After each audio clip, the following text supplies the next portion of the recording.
Bueno, vamos a dar inicio.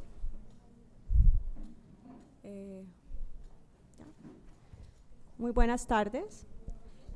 En nombre del Consultorio de Atención Psicosocial, del Departamento de Estudios Psicológicos, del Programa de Psicología y de la Maestría en Intervención Psicosocial de la Universidad ICESI, me complace dar la bienvenida al profesor Miguel Gutiérrez, quien nos ofrecerá esta tarde la conferencia titulada Aportes del psicoanálisis para intervenciones psicosociales en contextos de conflicto armado.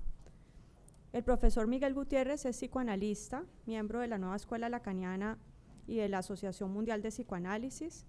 Tiene un magíster en psicoanálisis y doctorado en psicología de la Universidad de Buenos Aires. Actualmente es profesor principal de psicología y director del énfasis en psicología clínica de la Universidad de Rosario de Bogotá. Es también director de la revista Avances en Psicología Latinoamericana por el periodo 2016 a 2020. El profesor Gutiérrez es autor de numerosos artículos académicos, entre los cuales destaco los más recientes, como la psicoterapia de orientación psicodinámica en el tratamiento integral de pacientes con esquizofrenia y sus familias, el psicoanálisis de orientación lacaniana en el tratamiento del autismo, la actualidad de la concepción psicoanalítica del trauma, trayectos entre estética y biopolítica, trauma, sujeto e imagen. Bueno, sin más preámbulos y agradeciendo al público variado su presencia y su interés en esta conferencia, vamos a dar inicio a la conferencia del profesor Miguel Gutiérrez. Muchas gracias.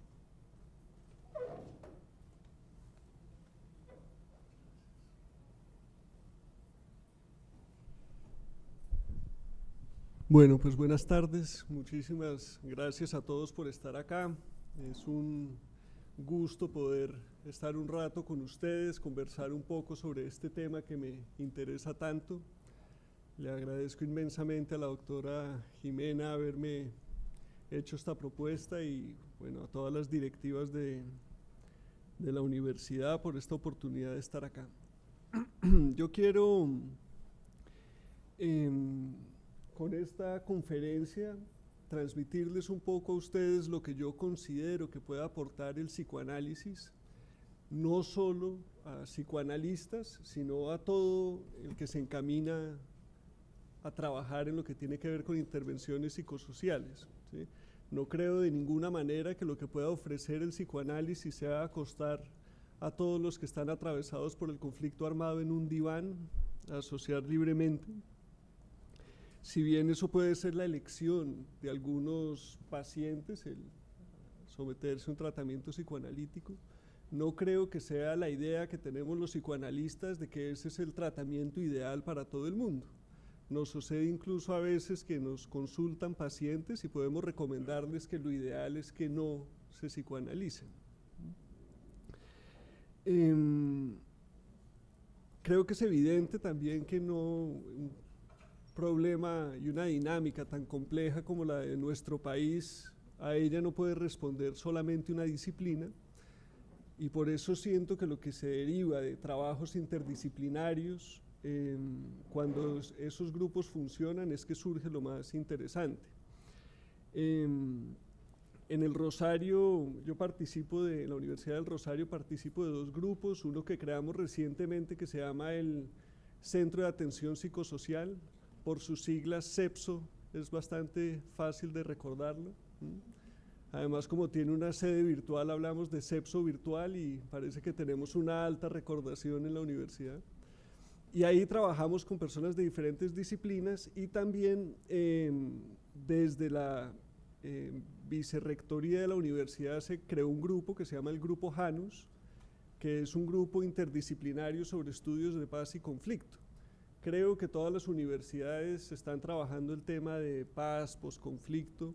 Creo que de eso han surgido cosas muy interesantes y realmente creo que de la cuestión interdisciplinar, cuando eso se puede poner a trabajar, cuando podemos oír realmente los aportes de los demás, creo que ahí surgen las cuestiones más interesantes. A veces en estos grupos de los que yo participo tengo una idea delirante y es que los individuos no saben las respuestas a ciertas cosas, pero que el grupo sí. Y si ese grupo funciona como algo así como una mente que piensa, a veces surgen ideas que están más allá pues, de lo que cada uno individualmente pudiera concluir.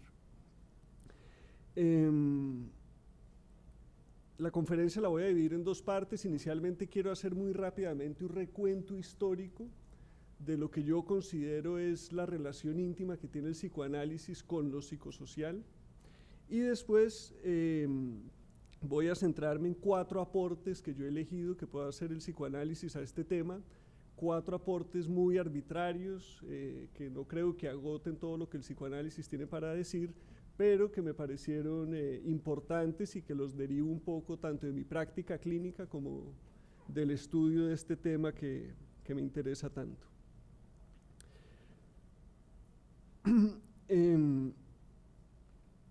Siempre he tenido un especial interés por lo que fue la primera y segunda generación de psicoanalistas, esa época dorada de la Viena del fin de siglo, cómo los psicoanalistas estaban íntimamente comprometidos tanto en política como en los fenómenos sociales. Era época de la socialdemocracia. Hay un proyecto fascinante que es poco conocido, que es todo el proyecto de Freud de las clínicas gratuitas en Viena y Berlín. Hay un libro fascinante de una mujer que se llama Elizabeth Danto, Freud's Free Clinics, las clínicas gratuitas de Freud, que recoge todo lo que era ese proyecto de que el psicoanálisis no debería ser solo una cuestión que ocurriera en los consultorios privados de los burgueses, sino que eso tenía que afectar a toda la sociedad. Era una época también muy fuertemente interdisciplinar. Los psicoanalistas hablaban con artistas, con científicos, con escritores, con psicólogos, con políticos. En el mismo nivel había esa idea de que había como un saber nuevo que estaba circulando. Y a mí me gusta, por ejemplo, incluso con mis alumnos, recoger algo de ese espíritu. ¿Sí? Yo creo que para uno, si uno va a hacer no creo, y lo dice un director de una revista científica, no creo que todo el conocimiento psicológico esté en las revistas indexadas, ¿sí? Si uno va a hacer una investigación sobre la culpa, no es solo meter en los buscadores de Easy y Scopus el término culpa, sino que hay que leer a Dostoyevsky también, y si uno va a buscar la alienación del hombre en la modernidad, pues tiene que leer a Kafka también, además de los artículos recientes que estén indexados.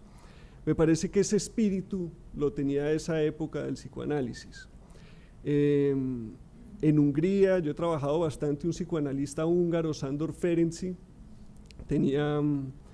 están muy descritas todas las reuniones que él tenía en el Café Royal en Budapest, cómo había una interacción permanente con diferentes intelectuales de la época. Hay una nota necrológica muy bonita que publicamos recientemente en español, no se había traducido, que la escribe el escritor húngaro Sándor Márai, que escribe una pequeña nota cuando Sándor Ferenczi muere, y me parece que refleja bien lo que era el psicoanálisis para esa época. No un saber hermético para unos pocos iniciados, sino que era algo que circulaba como un saber entre diferentes disciplinas. ¿Cuándo creo yo que es el punto de quiebre? Tiene que ver con la salida de los psicoanalistas de Europa durante la Segunda Guerra Mundial. Psicoanalistas que eran muy activos políticamente tienen que moderar sus posturas para que los reciban otros países.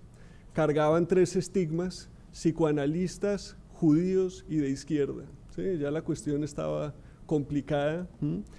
Los que no moderaron sus posturas no les fue muy bien. ¿Sí? Uno puede ver la historia de Wilhelm Reich, que tenía toda una idea de medir una sustancia en la atmósfera que era el orgón, e incentivar a que la humanidad tenía que mejorar sus orgasmos si quería ser feliz. Termina preso en Estados Unidos y muere en una cárcel. Hay otros personajes como Fennikel, que era un tipo que fue muy importante en toda la creación de las clínicas gratuitas en Berlín, que era un tipo realmente activo políticamente. Él después se va a Estados Unidos y bueno, vuelve a lo mismo, a moderar sus posturas, a hacer una lectura rigurosa del psicoanálisis, y uno de los primeros manuales técnicos densos de técnica psicoanalítica es el que escribe Fennikel.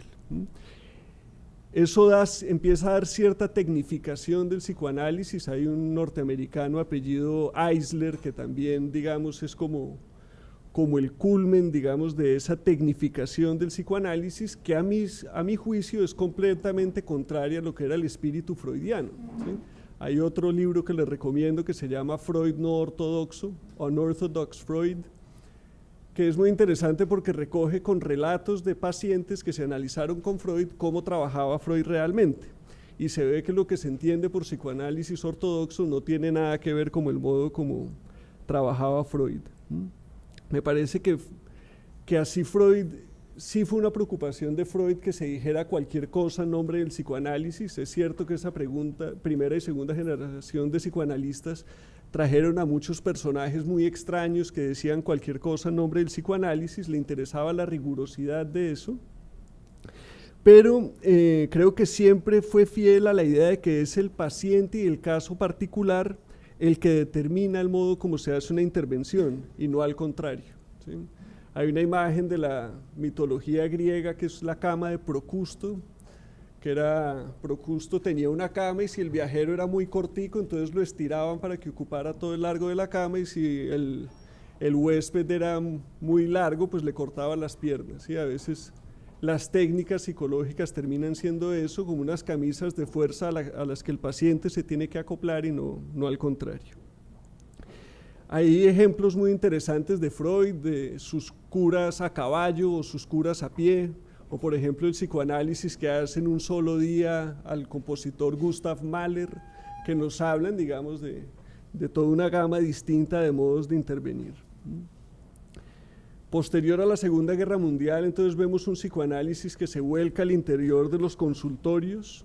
Creo que incluso era un psicoanalista, Meltzer, que decía que si uno salía del consultorio, la luz de afuera lo cegaba, y que era un poco para mostrar que la aplicación, que es cierto, el modo de aplicar la técnica psicoanalítica fuera del consultorio es un problema, ¿sí? Creo que ese problema lo tenemos todos los clínicos que hemos pasado mucho tiempo dentro del consultorio, y la apuesta y lo que trato de conversar con ustedes hoy es cómo hacer esa apuesta para salir del consultorio. Recientemente tuve la oportunidad de conversar con un personaje, John Alderdice, es un psiquiatra y psicoanalista, miembro de la Cámara de los Lores en Inglaterra, y que fue una persona que tuvo una participación muy activa en todo lo que fue el proceso de negociación con la IRA. Y compartía, digamos, él también esta preocupación de los psicoanalistas volcados al interior del consultorio, y conversábamos sobre el esfuerzo que él tuvo que hacer para poder como poner en marcha o poner en acto ciertas enseñanzas del psicoanálisis por fuera del consultorio, sintiendo una antipatía muy grande incluso de sus colegas psicoanalistas. Hay apuestas del psicoanálisis actualmente de salir del consultorio. Una notable de la Asociación Mundial de Psicoanálisis es lo que se denomina la acción lacaniana. Estoy seguro que de la Asociación Psicoanalítica Internacional, la IPA, hay también esos esfuerzos. Hay un documental muy interesante sobre los psicoanalistas afroamericanos en Estados Unidos, Black Psychoanalysts Speak, y una psicoanalista de la IPA hacía un chiste y ella decía: cuando yo voy a un congreso de la IPA me da miedo estornudar porque los asistentes son tan viejos que me da susto que les dé un infarto, ¿sí? Se entiende que más allá de la vejez de los psicoanalistas tiene que ver con la vejez de un modelo y de una idea de psicoanálisis que, aislada al interior de los consultorios y completamente contraria al procedimiento freudiano, deja por fuera todo diálogo posible con el otro, ¿sí? Con la universidad, con el Estado, con las agremiaciones, con las instituciones. Bien, entonces pues voy a comentar los aportes que designé. Si yo resumiera en 3 palabras lo que considero que fue el aporte del psicoanálisis, diría que el descubrimiento freudiano del inconsciente dejó una premisa general y fundamental, y es que en todo sujeto hay algo no sabido que no por no saberse deja de influir en él. Eso no sabido influye en sus decisiones, su conducta, sus ideas, sus acciones, en sus placeres y angustias y en el vínculo que mantiene con su existencia. Los 4 aportes que voy a nombrar ahora se derivan de esa premisa fundamental. La primera tiene que ver con la no estandarización del trauma. No hay generalización posible del trauma desde el psicoanálisis. Los efectos de una vivencia traumática son siempre singulares. Es la apuesta del psicoanálisis siempre poder escuchar a cada sujeto más allá de lo anecdótico de su experiencia. Escuchar por qué a un sujeto, a él en particular, un evento determinado lo marcó. Considero que el trabajo de Freud sobre los 2 tiempos lógicos del trauma tiene una vigencia muy grande para pensar los efectos del trauma en los que nos enfrentamos día a día, más en un contexto como el colombiano. Freud diferencia muy claramente lo que es un evento traumático de lo que es un traumatismo. Eventos traumáticos puede haber muchos, ¿sí? Y en nuestro país pues tenemos desafortunadamente una lista infinita de eso. Pero el traumatismo apunta a lo que ese evento traumático puede resignificar de una marca anterior para un sujeto. Para entender esto voy a permitirme darles una pequeña viñeta clínica. Una mujer rumana atendida en Madrid vive un evento traumático. Lo que ustedes recuerdan, los ataques terroristas del 11 de marzo de 2014, que fueron una serie de bombas que instalaron en diferentes partes de esa ciudad. Podemos pensar que ese evento puede producir un impacto enorme en todas o por lo menos la mayoría de las personas que estaban allí.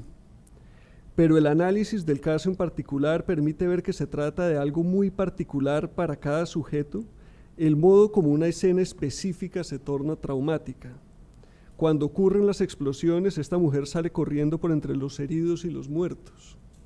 En su vida se cruzó con la mirada de un hombre que estaba tirado en el suelo, con la cara ensangrentada y, dice ella, como un Cristo yaciente. Este rostro y esa mirada del Cristo yaciente retornarán para ella una y otra vez en pesadillas. Pesadillas que tiene todas las noches. ¿Por qué la mirada de ese rostro de todos los que se cruzan su vida es el que retorna para ella una y otra vez durante las noches? Es una pregunta que nos hacemos los psicoanalistas. Si pasó por encima de tantos cadáveres, ¿por qué es ese en particular el que retorna de manera traumática?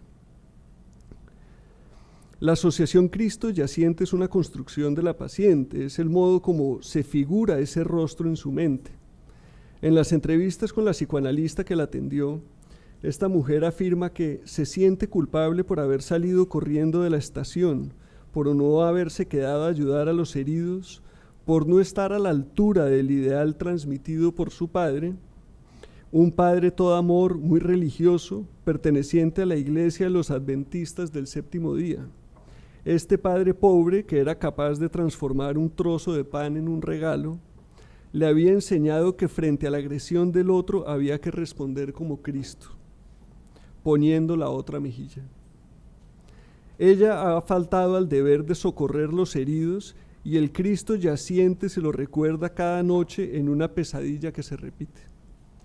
En el trabajo terapéutico empieza a hacerse evidente que lo traumático de la escena de los atentados tiene que ver con la resignificación de ese mandato paterno, el no haber estado a la altura del ideal del padre, sumado a la culpa que ya traía por quererse separar de los ideales del padre sin haber podido hacerlo o por lo menos haberle expresado a él su deseo de hacerlo.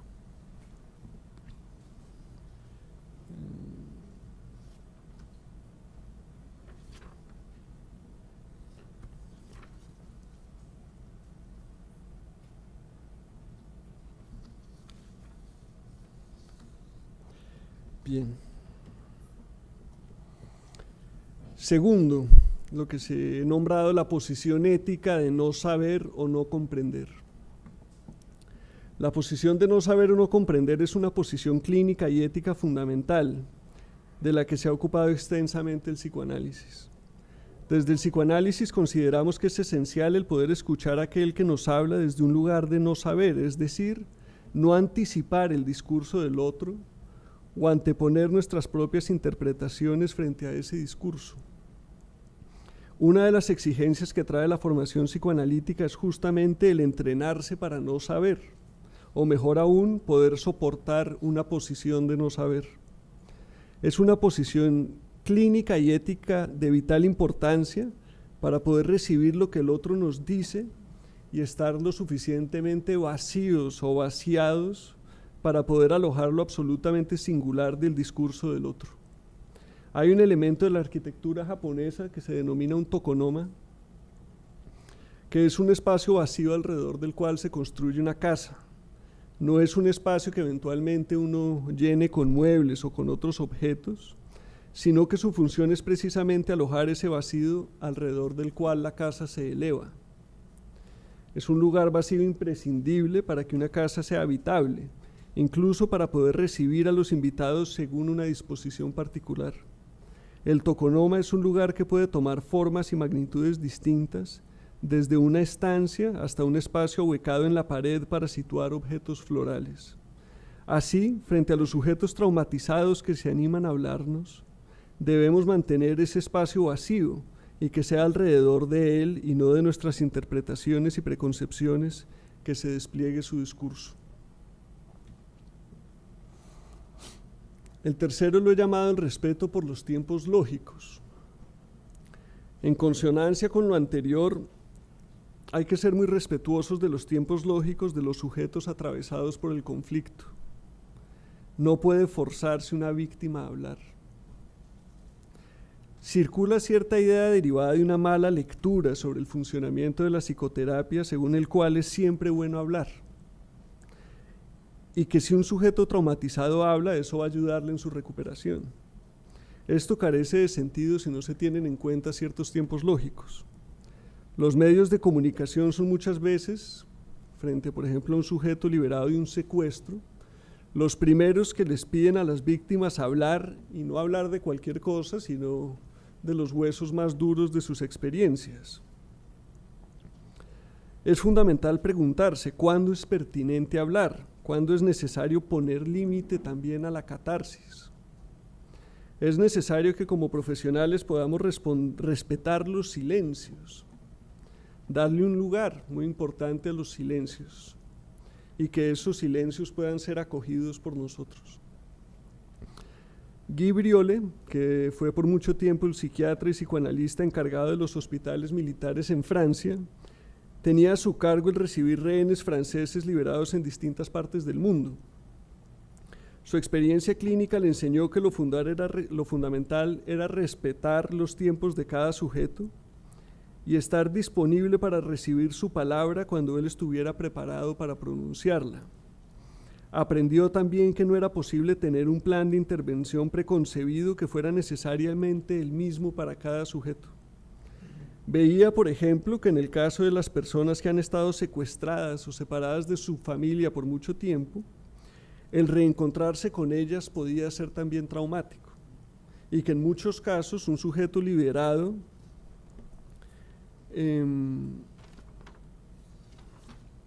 necesitaba un tiempo solo o un tiempo terapéutico antes del encuentro con su familia. Durante la separación, la persona secuestrada puede forjar muchísimas fantasías. Me reconocerán, ¿qué esperarán de mí? Reconoceré a mis hijos y a mis familiares. ¿Existirá todavía un lugar para mí en esa familia? ¿Se sentirán defraudados al verme? ¿Cumpliré con sus expectativas? ¿Cumplirán ellos con las mías? Este respeto por el caso por caso, por los tiempos lógicos de cada sujeto y la insistencia en que los profesionales de la salud asuman y se entrenen en una posición de no saber, me parecen unas indicaciones fundamentales para las intervenciones psicosociales con personas atravesadas por el conflicto armado en Colombia. Nos preguntamos también otras cosas. ¿Qué se pierde con un traumatismo? Hay una pérdida de referentes, el sujeto se enfrenta normalmente a un escenario sin sentido. Nos preguntamos también ante quién testimonia una víctima. El discurso jurídico, por lo que hemos podido ver, en lo que hemos trabajado con otros dispositivos que hablan con víctimas, por ejemplo el discurso jurídico, no permite la disgregación, las incoherencias, las inconsistencias, las contradicciones propias del testimonio de una víctima. Disgregación precisamente como efecto de las coordenadas demolidas por el traumatismo. Hay que ayudarle a la víctima o al traumatizado a rearmar esas coordenadas de la realidad, y esa es una instancia terapéutica necesaria. Es necesario intervenir para que el sujeto pueda rearmar las coordenadas lógicas y existenciales que le permitan enmarcar simbólicamente el acontecimiento que ha vivido y que ha producido para él un corte en la tela de la realidad. El testimonio de la víctima eventualmente puede permitir ponerle un punto de límite a esa cadena de sucesos y vivencias puestas en marcha por el evento traumático. El testimonio, además, como lo define bellamente Miller, tiene que ver con hacer de lo más íntimo un bien común. Puede eventualmente ese testimonio decirle algo a alguien también. Eso siento que es la relación profunda que hay entre el testimonio y el arte. Esta noche en la nueva escuela lacaniana vamos a tener una conversación sobre psicoanálisis y arte. No sé si está abierta la invitación o qué hay. ¿Sí? ¿Está abierta? Están invitados. Vamos a conversar con el pintor David Morales. Así que bueno, están invitados y digamos el tema del arte es un tema que me ha interesado mucho y que me parece que tiene toda su relevancia también con lo que estoy nombrando en este punto en relación a los testimonios de las víctimas. ¿En qué sentido? En que tanto el testimonio como la obra del artista tienen que ver con producir algo de lo más singular de un sujeto. El trauma implica la introducción de un exceso en el aparato psíquico. Deja lo que Freud llamaba un resto inasimilable. En otro lugar, Freud lo nombra como un exceso, un quantum, una energía que no se liga con ninguna representación. El arte podría circundar un vacío y aún sin lograr por imposibilidad lógica presentar lo traumático mismo, puede circundarlo o bordearlo de tal manera que el espectador pueda acercarse a ello, hacerse sensible a ello e incluso tal vez tener una experiencia de ello, aun si él mismo no puede convertir en representaciones o palabras el efecto de una obra de arte sobre sí. De este modo, el arte y el testimonio, como elementos inmersos en el mundo simbólico, logran acercarnos a aquello que excede el campo simbólico y del lenguaje. Aquello que Lacan llamaba lo real, que no corresponde a ninguna metafísica, ni tiene que ver con el mundo nouménico kantiano, ni ningún ideal platónico, ni tampoco un lugar de trascendencia religiosa, sino como el efecto del lenguaje mismo, que por su propia naturaleza es defectuoso, pues no están en él todos los significantes. Hay, en términos lacanianos, un agujero estructural que es el motor mismo del lenguaje. Volviendo al tema del trauma, entonces decimos que el lenguaje puede bordear el núcleo traumático, puede producir una gran cantidad de palabras, de relatos, de repeticiones de la historia o del relato del acontecimiento traumático, pero el hueso del trauma seguirá siendo esquivo al lenguaje. Se le escapará por los resquicios mismos de las palabras, y allí la importancia del arte y del testimonio, el milagro de su recurso, pues antes que silenciarse intentan producir algo que pueda atrapar, circundar o contener o presentar el trauma mismo. El otro milagro del arte es el siguiente: siendo algo absolutamente singular, es la producción de la historia absolutamente única de un sujeto, de lo más íntimo, pero lejos de dejarnos a nosotros por fuera, esa obra nos conmueve, afecta al cuerpo, nos impacta, nos hace temblar, nos produce un nudo en la garganta. Así nosotros no tengamos nada que ver ni con la historia del artista ni con el móvil de su obra. El milagro es que esa obra absolutamente singular mágicamente nos dice algo también de nuestra propia historia vital, ¿Cómo es posible que lo más singular de alguien le diga algo a otro? ¿Cómo es posible que nos conmovamos con eso, incluso que nos sintamos identificados con lo que testimonia a alguien o con la obra de algún artista, si es una historia completamente distinta? Nosotros no vivimos eso, no es nuestra historia. Incluso a pesar de los esfuerzos del que testimonia y del artista, hay algo que no termina de pasar al papel o al lienzo, y hay algo de esa producción simbólica que no puede terminar de atrapar. Y sin embargo, ahí estamos fascinados, conmovidos, capturados. Es el milagro del arte, su bello misterio, su papel fundamental frente a la soledad imposible del traumatizado. Me he atrevido a poner en paralelo la obra de arte y el testimonio de la víctima.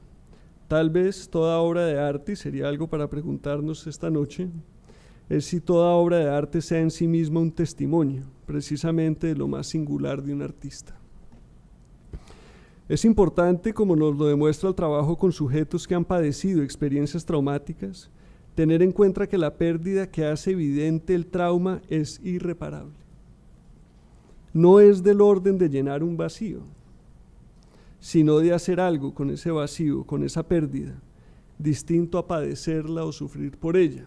Decía un filósofo francés, Gilles Deleuze, decía, uno puede padecer sus marcas o hacerse digno de ellas. Una psicoanalista cuya vida había estado dramáticamente atravesada por los horrores de la Segunda Guerra Mundial, comentaba acerca de los efectos que para ella tuvo el tratamiento psicoanalítico que sostuvo durante años. Concluiré diciendo que el análisis redujo a rasgo el recuerdo traumático. Esto no quiere decir que el sufrimiento haya desaparecido, sino que es menos invasivo, no llena ese vacío que se necesita para inventar algo. Y más adelante, el trauma de todo sujeto no es esa fisura que intentamos vestir con elementos de nuestra historia. Bien. Cuarto punto. El último aporte que quisiera mencionar que puede hacerse desde el psicoanálisis apunta a que los sujetos que atienden a personas implicadas de una u otra manera en el conflicto armado se animen a conocer algo de lo no sabido de ellas mismas, particularmente en el punto que sepan algo de lo que los lleva a ocupar el lugar que ocupan en la intervención psicosocial a la que se dedican. Conocen ustedes lo exigente que es la formación de los psicoanalistas. Nosotros pasamos muchas horas de muchos años de nuestras vidas acostados en el diván de alguien más, explorando ese mundo indómito de nuestro inconsciente. Pueden incluso criticarnos a veces, amar más el inconsciente nuestro que el de nuestros pacientes, por la dedicación que ponemos sobre eso. Pero creo que algunas veces las horas que hemos pasado en el diván nos han dado un saber sobre ese vínculo singular y contingente que tenemos con nuestra existencia. Eso nos permite entender que algo de por qué elegimos lo que elegimos o asumimos las posiciones que asumimos.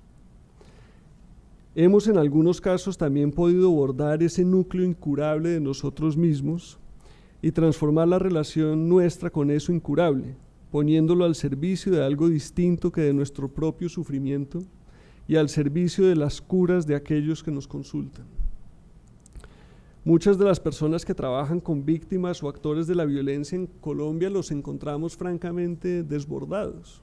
Ha sido la experiencia que hemos tenido en nuestro trabajo con la Agencia Colombiana de Reintegración. No es tanto el hecho de que las personas se maten lo que impacta, ¿no? Digamos, como decía Giorgio Agamben, la imagen de las pilas de cadáveres, los cuerpos fragmentados, putrefactos, eso es una imagen milenaria, ¿sí? Eso ha estado desde siempre en la humanidad.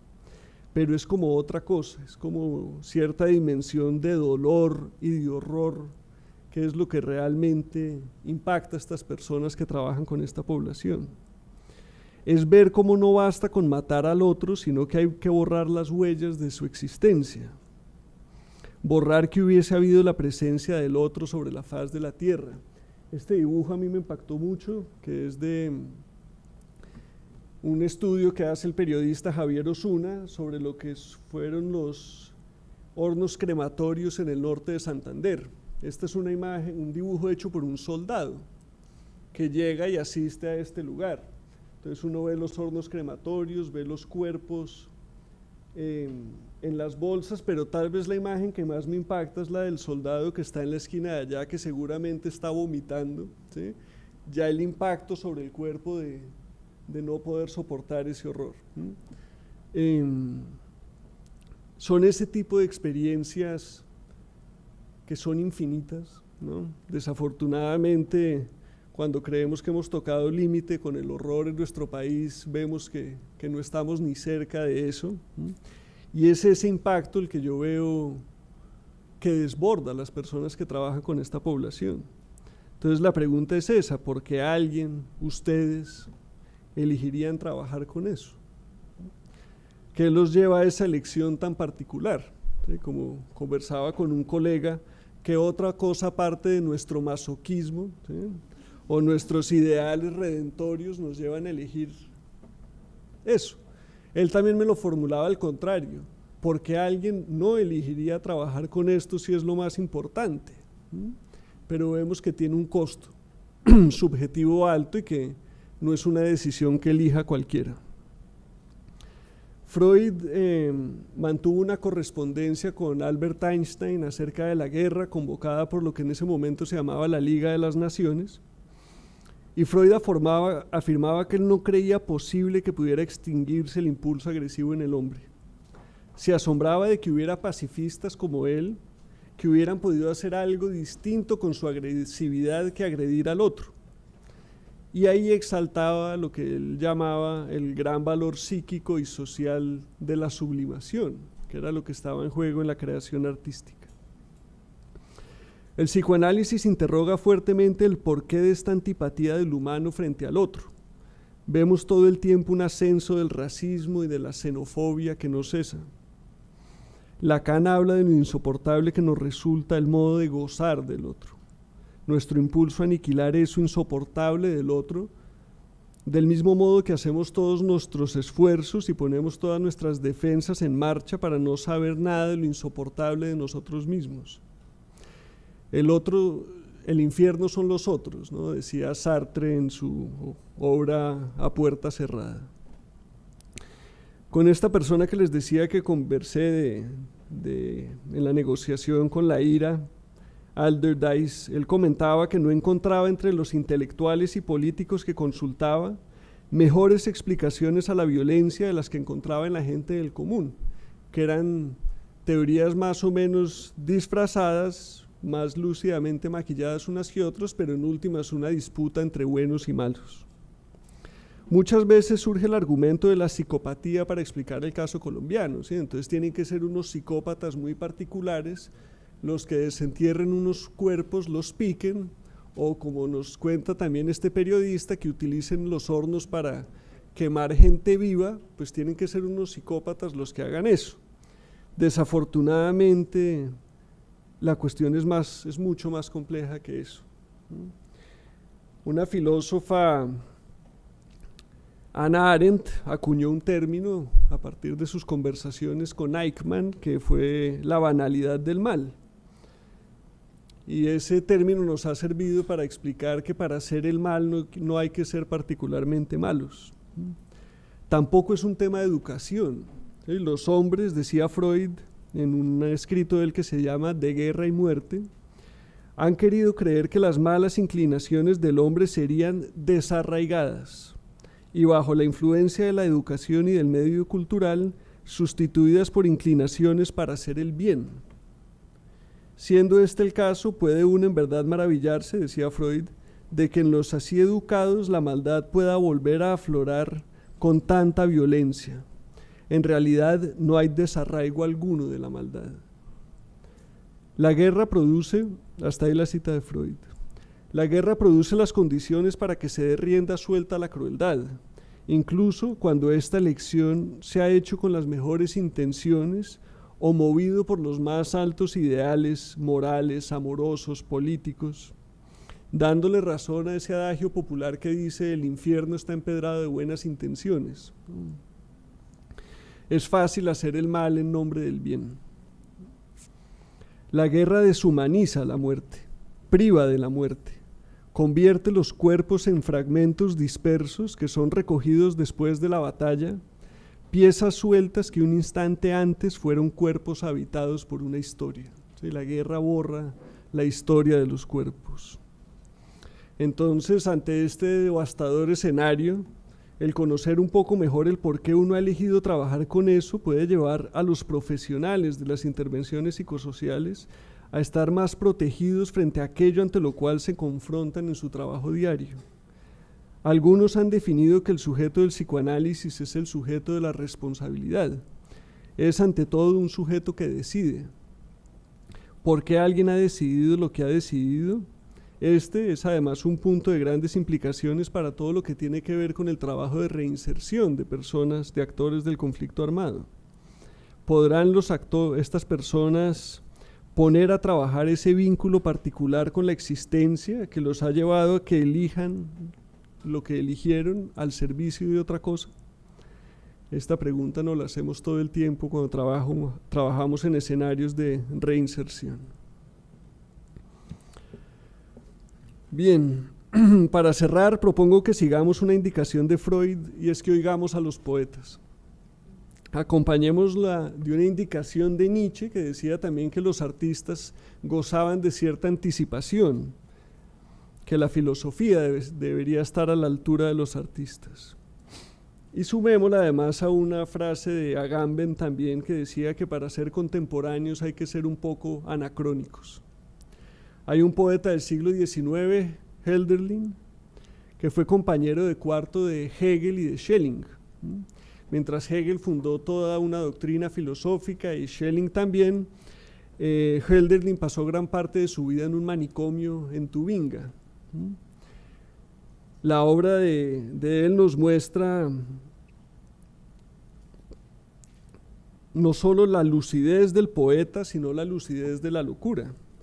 Me parece que Hölderlin explica o se muestra muy bien cómo de ninguna manera la locura y la lucidez se oponen, y que incluso una mente que uno pudiera pensar extraviada como la de Hölderlin en este manicomio, siento que nos dice cosas que pueden iluminar un momento tan distinto y tan lejano como el nuestro. Es una estrofa del poema de Patmos de Hölderlin, que es casi un aforismo y dice: donde crece el peligro, crece también lo que salva. Es cierto que el optimismo acarrea sus peligros, pero ¿cómo más vivimos? Hay un desencanto y cierto pesimismo al final de los días de psicoanalistas como Freud y Lacan, pero es posible también interpretar un optimismo que siempre mantuvo Freud, una esperanza, y es que siempre persiste algo que la guerra, la más atroz de las barbaries, no puede destruir de la civilización, de las huellas de la cultura. Hay algo que no puede destruir. A ese resto, el artista puede aferrarse para hacer surgir de aquel una nueva obra. Esto no es un consuelo para el joven poeta ni para la humanidad. Es el paso adicional ético que Freud delinea para los hombres. Es una apuesta a rastrear y poner a trabajar ese resto de humanidad sobreviviente a las barbaries, que nos encaminemos sin ingenuidades e idealismos a un proyecto colectivo, pero uno a uno, que permite ir construyendo otra cosa, no el permanente retorno del mismo error y la escalada permanente de la violencia. Hölderlin le apunta que allí donde crece el peligro crece también lo que salva. Es decir, que todo este horror y crueldad en la que hemos vivido y en el que hemos sido paridos y que nosotros mismos hemos alimentado, sea el caldo en el que podamos coser un nuevo futuro para todos. Es tanto una responsabilidad como la posibilidad de un legado. La paz, decía Levinas, supone que lo diverso, en lugar de oponerse, concuerda, se une, que el otro se concilia con la identidad de lo idéntico en cada uno. Esto es sin duda extremadamente frágil, requiere de un trabajo permanente, de una apuesta como sociedad y como país pero también como civilización y como humanidad. ¿Cómo no apuntarnos a eso? Muchas gracias.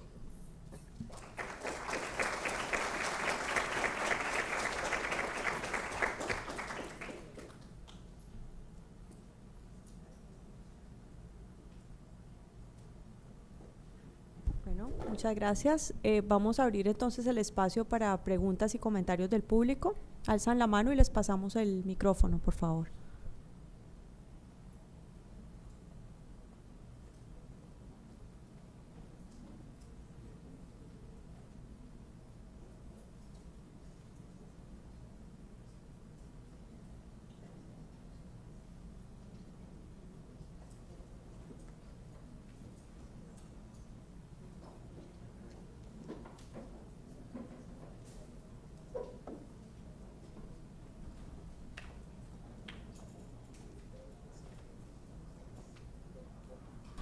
Hola, hola, hola. Bueno, Miguel.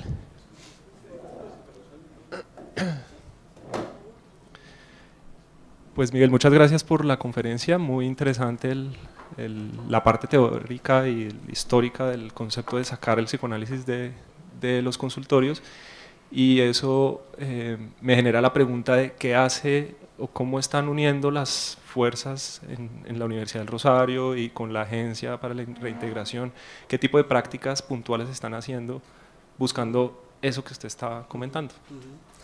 Pues yo creo que han sido como diferentes experiencias, algunas de lo puro que denominamos como think tanks, reunirnos a pensar diferentes cosas, oírnos, porque yo no sé cuál sea la experiencia en las universidades de ustedes, pero a veces nos enfrentamos que nosotros no sabemos nada de los otros profesores, no sabemos qué investigan, no sabemos qué están haciendo otras personas, por ahí descubrimos que alguien está haciendo algo parecido a uno, y para sorpresa mía he encontrado afinidades en profesiones muy distintas a la psicología, ¿sí?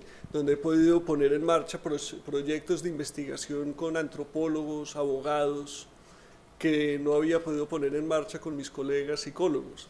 Entonces hay por un lado como esa cuestión, y puntualmente hemos tenido experiencias muy interesantes con la Agencia Colombiana de Reintegración, hemos tenido la oportunidad de ir, digamos, dentro de lo que es la ruta de desmovilización. Apenas se desmoviliza una persona antes de entrar al programa de la Agencia Colombiana de Reintegración, va a unas casas que hacen parte del Ministerio de Defensa. Entonces hemos tenido oportunidad de hacer talleres, conversatorios, sobre todo conversaciones muy libres con personas que recientemente se han entregado. Y ha sido una cuestión interesante, como poder oír ciertas cosas, porque lo que vemos es que, por ejemplo, una persona se desmoviliza, pero tiene cierta idea de un discurso que tiene que repetir. Por ejemplo, arrepentirse de todo lo que ha hecho, ¿sí? Como tomar eso como errores de su vida y ahora sí voy a iniciar una nueva vida.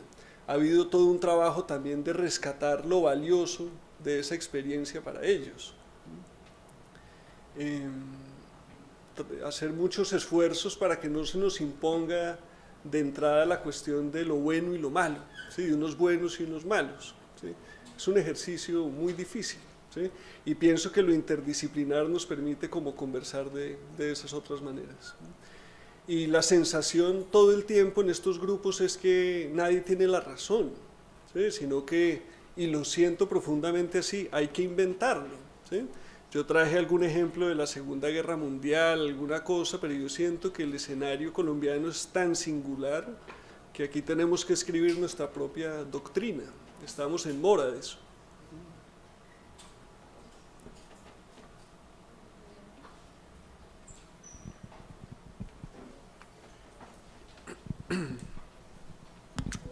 Buenas tardes. Solamente. Buenas tardes. Sí. 1, 2.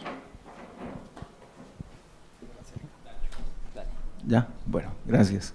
No, solamente pues quisiera que usted nos regalara una reflexión de ¿qué comprende usted por lo psicosocial? Pues porque el título dice aportes del psicoanálisis como si fuera, digamos, un discurso homogéneo y lo psicosocial otro discurso homogéneo, pero precisamente usted lo que nos está diciendo es que la cosa no es tan homogénea, precisamente es, entonces, sí, ¿cómo sería el asunto ahí? Quise referirme a lo psicosocial del modo más amplio posible, ¿sí?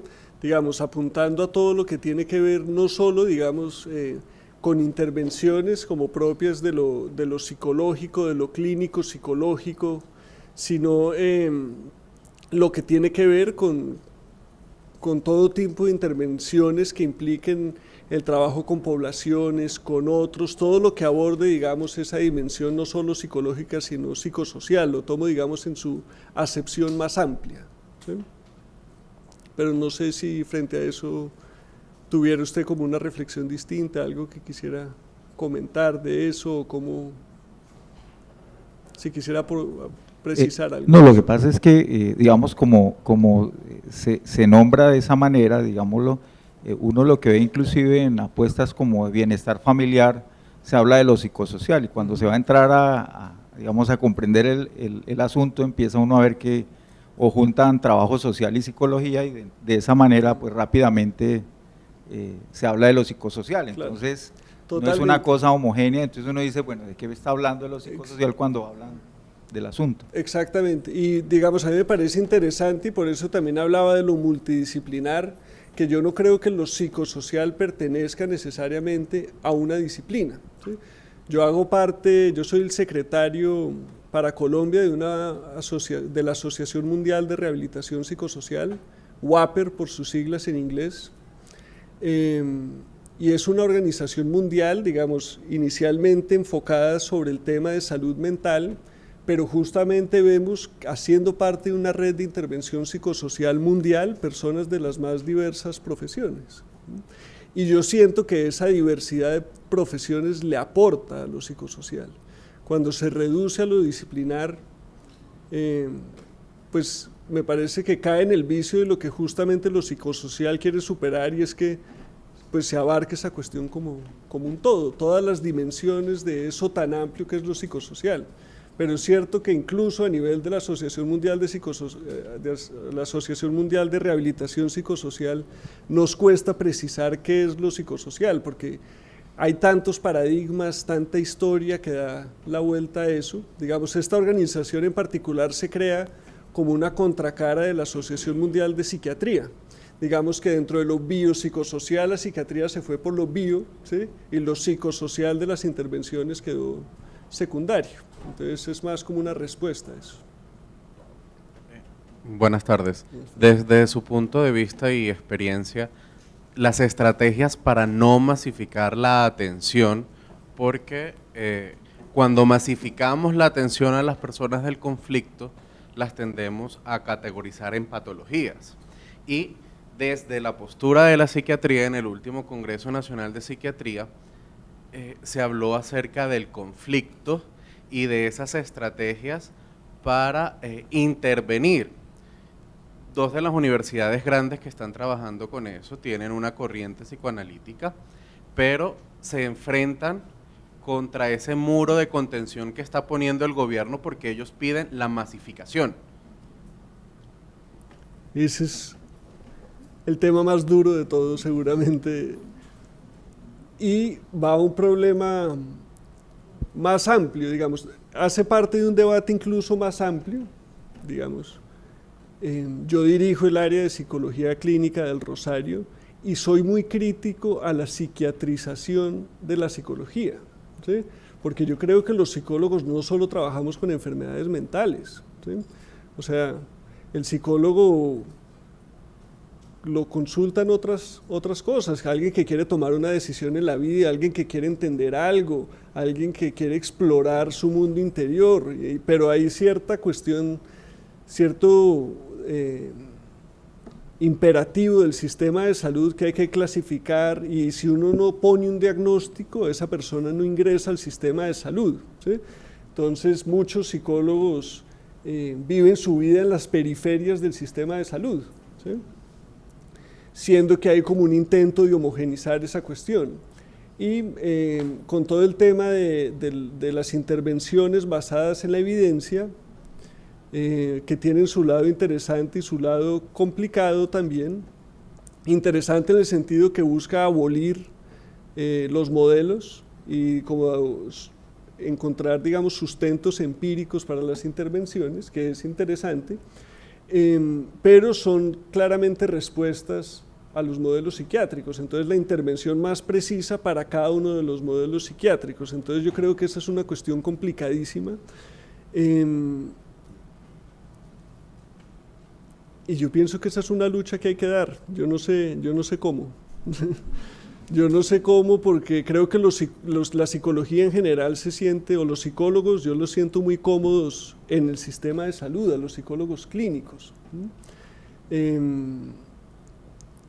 Y pues es interesante que tenga ese reconocimiento ahí, pero a veces siento como que eso empuja hacia un solo lugar que no es por sí solo complicado, sino complicado en el sentido que yo siento que deja por fuera esas cosas que usted está nombrando, como personas que quieren ingresar, consultar, que no necesariamente pues portan un diagnóstico psiquiátrico. Entonces, habrá que ver hacia dónde apuntan esos debates. Seguramente usted estuvo al tanto de todas las polémicas que surgió con el DSM-5, como los propios, persona que no me acuerdo, que lideró el DSM-3 y DSM-4, que fue el gran opositor del DSM-5, ¿cómo se llama?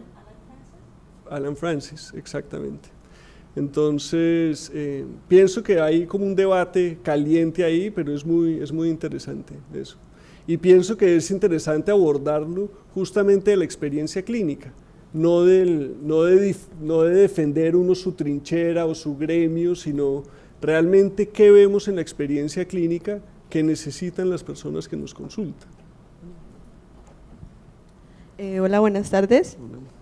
Pues precisamente al respecto de lo que estaban hablando, yo me encuentro pues realizando mi trabajo de grado y me interesa mucho el aspecto del conflicto armado en niños, de cómo esto genera una serie de afectaciones psicológicas en los niños, y me he encontrado ante una variedad de revisión bibliográfica que se queda en la mera prevalencia epidemiológica, cosas, estudios como que sí, se encuentra que son niños que tienen trauma, que son niños que tienen desorganización familiar, entonces se encuentran una serie de descripciones, pero como tal no he logrado encontrar algo que hile esas afectaciones a la complejidad del conflicto armado. Entonces me parece que en ello el psicoanálisis da muchas aportaciones. Yo estaba leyendo un libro que es de Lanel, del conflicto armado, memoria, subjetividad y trauma, creo que se llama, no recuerdo. Me parece que ahí se dan bastantes aportes, pero como tal yo sigo teniendo como esa necesidad de encontrar un poco más de información acerca de este entramado, cómo se da esta dinámica. No sé si usted me podría ayudar al respecto con algo, no sé. Pues, digamos, tal vez lo más fácil, no lo puse ahí, sea que anotes ahora mi correo electrónico y pueda mandarte unas referencias. Recientemente, y para esta presentación, leí un libro que se llama El psicoanálisis a la hora de la guerra, que me pareció, ¿lo conoces? Me pareció muy interesante, porque son personas que han estado atravesados por la guerra, muchos de ellos psicoanalistas, y es muy interesante ver cómo una persona hereda los traumatismos de sus padres, de sus abuelos, cómo de alguna manera eso es transversal a sus propias vidas, ¿no? Sobre el conflicto, sobre niños en el conflicto armado, hay literatura, y hay literatura muy interesante, ¿no? Y también ahí encuentras como dos vertientes distintas, que yo pienso que hay que encontrar la manera de poner eso a dialogar, ¿sí? Una, en donde se busca encontrar rasgos generales que definan una población, o sea, cómo la repetición de ciertos rasgos nos permite hablar de una población en general, que es muy útil eso para hacer ciencia, y una cuestión complicada del psicoanálisis, pero que tal vez rescata lo que tú llamabas la complejidad, es hacer todo lo contrario, es más bien explorar qué es lo que hace que una persona no se sume a esa totalidad diagnóstica, ¿sí? Y es cierto, digamos, nos preguntamos eso los psicoanalistas, si uno puede hacer ciencia de lo particular, seguramente no, ¿sí? O sería otro tipo de ciencia, pero creo que el psicoanálisis por eso le ha interesado siempre la cuestión del caso por caso, ¿sí? Es decir, los niños del conflicto armado en Colombia son ansiosos, depresivos, tienen problemas para dormir, son violentos, desatentos, ¿sí?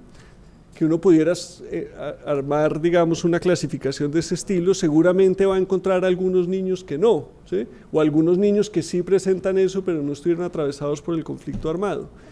Y más bien el psicoanálisis yo creo que le apunta a encontrar como esa cuestión absolutamente singular de alguien, lo que se juega de singular en alguien en los síntomas que presenta.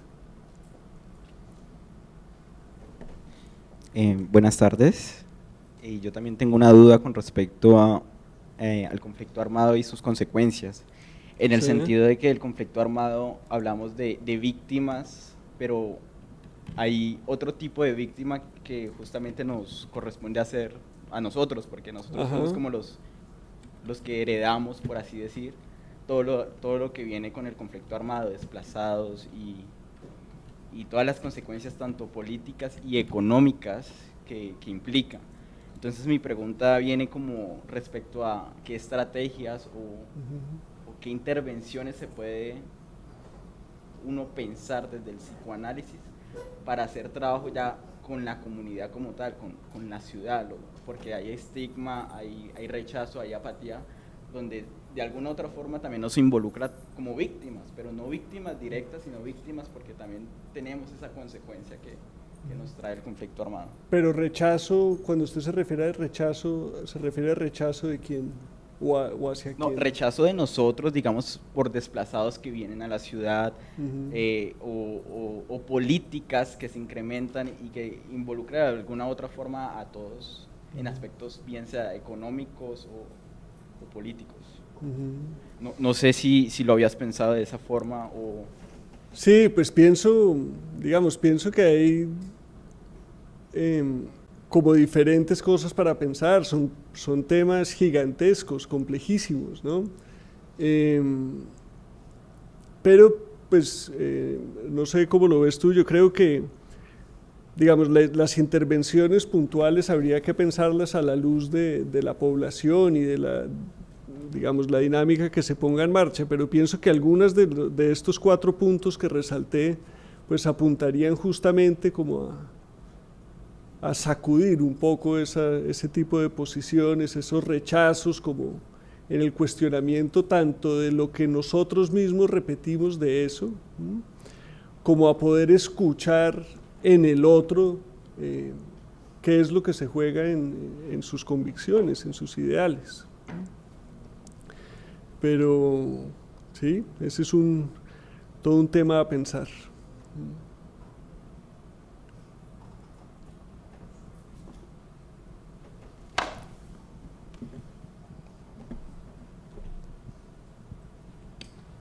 Bueno, muy buenas tardes. Mi pregunta va en relación a los procesos de reparación a víctimas, que está vigente en la ley 1148. Generalmente la ley habla sobre unos tiempos muy cortos.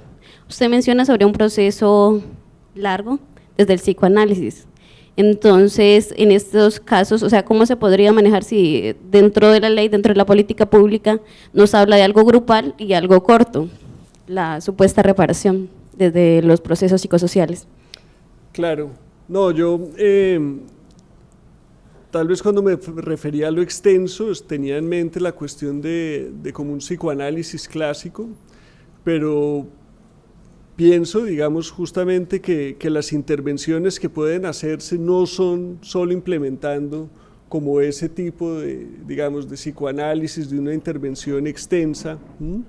Habrá algunos sujetos que elijan eso, digamos, y habrá que ver, digamos, dentro del tratamiento que se le ofrece a las víctimas, hasta qué punto eso responde para todas o para algunos no, a lo que necesitan para trabajar lo que han vivido, ¿sí? Entonces, digamos, obvio, la tendencia es a la estandarización, ¿sí? A crear un modelo que sea el que le sirva a toda una población homogénea de víctimas, ¿sí? Que de entrada ya nos hacemos una idea de eso y de lo que les pasa a esas personas.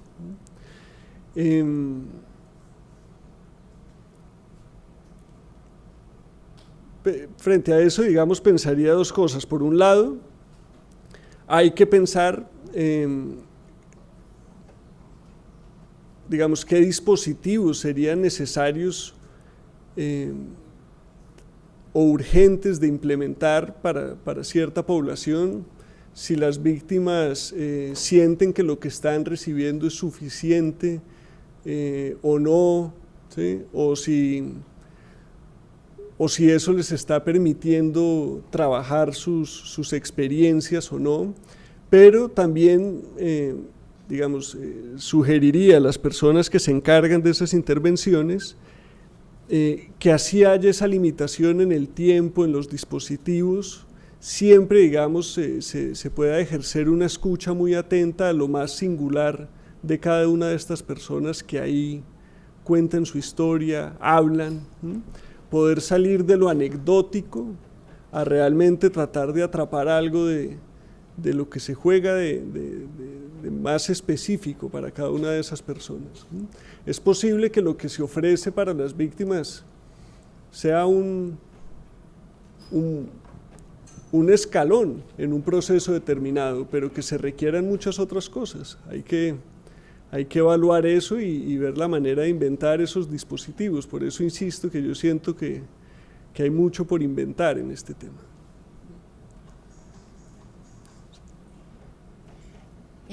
Pues espero no ir a decir una barbaridad, pero aparte de todo lo valioso que ha planteado usted aquí en su conferencia y de la iniciativa que hay desde el Estado y las instituciones privadas a hacer algo para la reintegración, en particular respecto al psicoanálisis, uno se encuentra con mucha apatía, y siempre en toda la historia del psicoanálisis así ha sido, respecto a los planteamientos pues propios del psicoanálisis. Y pues eso también en el caso incluso de estudiantes de la misma carrera de psicología. Respecto a esa apatía, ¿qué podríamos hacer nosotros o qué se puede hacer cuando no puede haber una escucha de parte de una persona que no desea ni un proceso de cambio y quiere quedarse en una posición cómoda? ¿Y tú dirías que es apatía o rechazo? Pues no sé cómo ponerlo, sería más bien como una especie de resistencia o un autoconvencimiento.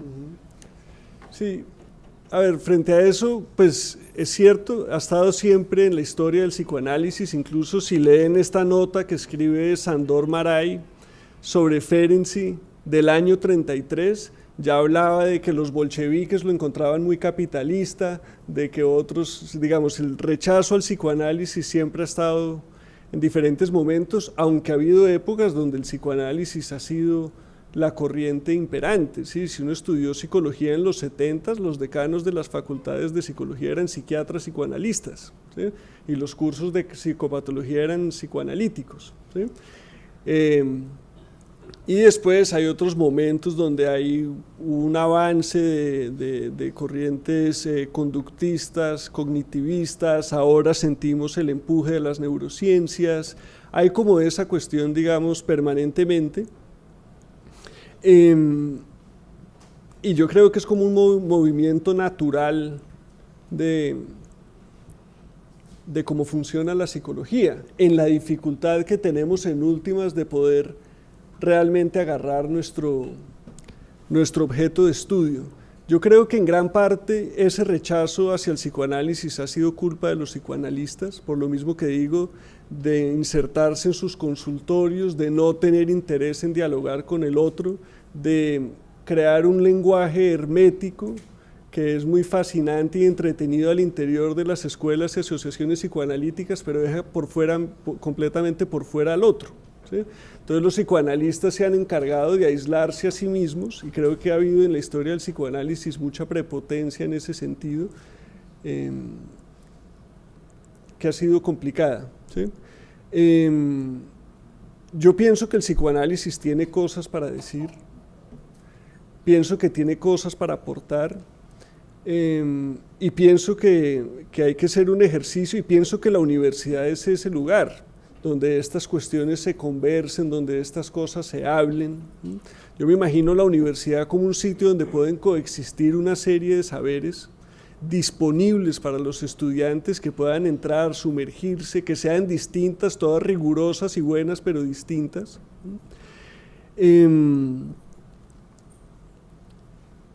Pero que sea el propio estudiante, digamos, el que pueda llegar a sus propias conclusiones frente a eso, ¿sí? Yo no sé qué tanto en el ICESI se vivan las pugnas de diferentes modelos, y si viven en una paz, o si se echan pullas o directas o en las clases, ¿sí? Pero yo pienso que en el Rosario hemos intentado como hacer esa cuestión distinta, ¿sí? Que no sea el profesor seduciendo a los estudiantes a que adopte sus posturas, sino realmente que haya la posibilidad de encontrarlo todo de manera rigurosa, y que podamos conversar, ¿sí? Ese es el proceso de paz que toca hacer en psicología, ¿sí? Una mesa de negociación entre conductistas, neurocientíficos, psicoanalistas, humanistas. Podríamos proponer esa mesa de paz. Pero invitando a los psicoanalistas a hablar de cosas que permitan conversar con los otros. Esa sería la invitación que yo le haría a los psicoanalistas si quieren que los oigan. Sin tanta tecnología. Es una curiosidad porque, agradeciendo pues su exposición como tan amplia en toda la bibliografía, digamos, contemporánea con relación a alternativas entre psicoanálisis e intervención social, me llama la atención, no nombra a Bion como un caso muy especial de invención, y que Lacan mismo pues lo nombra en algún momento, su comentario de la psiquiatría inglesa, como algo interesante. Totalmente, totalmente, lo omito de manera completamente arbitraria. Es cierto que a Lacan le gusta mucho ese escrito de Bion, de Lacan sobre la psiquiatría inglesa y el lugar que le da eso a todo el tema de la dinámica de grupos. Yo tengo un artículo publicado sobre el tema del trauma, y ahí retomo justamente la cuestión de Bion. No soy para nada un experto en Bion, no lo he trabajado pues a profundidad, pero es cierto que tiene un lugar muy, muy importante ahí, también de inventar otras maneras, y hay otros ejemplos, ¿no? En Argentina estuvo Pichón Rivière, que también fue como pionero en esa cuestión, y hay otros ejemplos. Sí, exactamente. Entonces sí ha habido algunos ejemplos, pero extrañamente esos no son extrañamente no, lo que vemos es que esos no son los referentes. Nadie que piense en el psicoanálisis piensa en un dispositivo como el de Bion, ¿sí? Piensa un poco una imagen caricaturesca de película de Woody Allen del psicoanalista allá metido en su consultorio. Entonces yo sí pienso que toca como poner a dialogar estas alternativas y estas otras maneras de intervenir de los psicoanalistas en este punto, en que yo creo que tienen algo para aportar en estos temas complejos como el colombiano.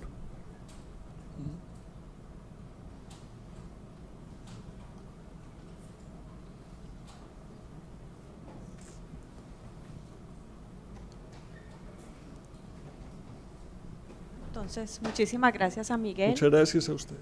Y bueno, cerramos la conferencia de hoy, extendemos la invitación al conversatorio de hoy en la nueva escuela lacaniana. Va a ser un conversatorio sobre arte, sublimación y violencia entre el psicoanalista Miguel y un pintor que se llama David Morales.